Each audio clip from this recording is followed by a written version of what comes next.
yung relo ko, tsaka cellphone. Andito sa akin.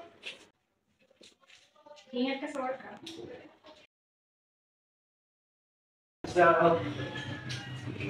Ingat!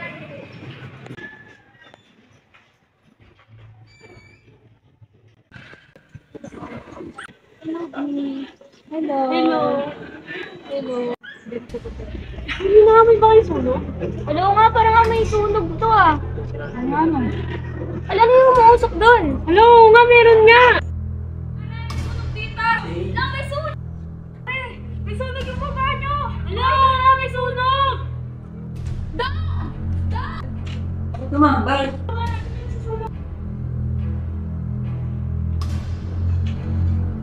Pari mo ba may lahat ang nangyari kahapon?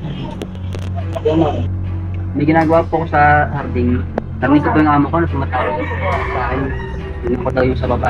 Kaya agad po akong bumaba para tingnan ko yung nangyayari. Nakita ko po yung sunog. Pampisa pa lang kaya dali ka lang po. Anong napansin mo bago mangyari ang sunog kahapon? Ako si Tokyo mukhang nagmamadali mo naman. Anong napansin niyo nung isang araw bago mangyari ang sunog?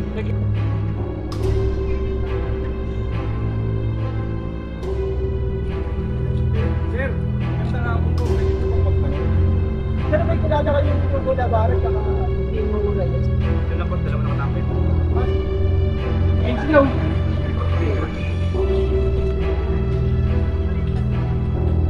Sir, magandang araw. Meron lang kaming ilang katanungan sa inyo. May nalalaman ba kayo sa tanggang pagsunog sa bahay nila Bert de la Cruz? Boss, wala kaming kinalaman dyan. Wala nga kami nung araw na yun. Boss, wala kaming kinalaman dun. Nasa bahay lang kami nun.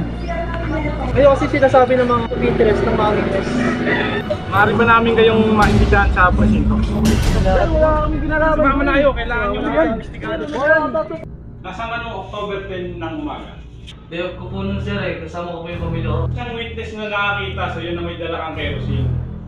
Papunta sa bahay nila de la Cruz, anong gagawin mo doon? Sir, magpapaliwanag ako. Nagawa ko lang talagang sunugin yun dahil pinuputusan ako. Maaari mo bang ilahad ang mga nangyari?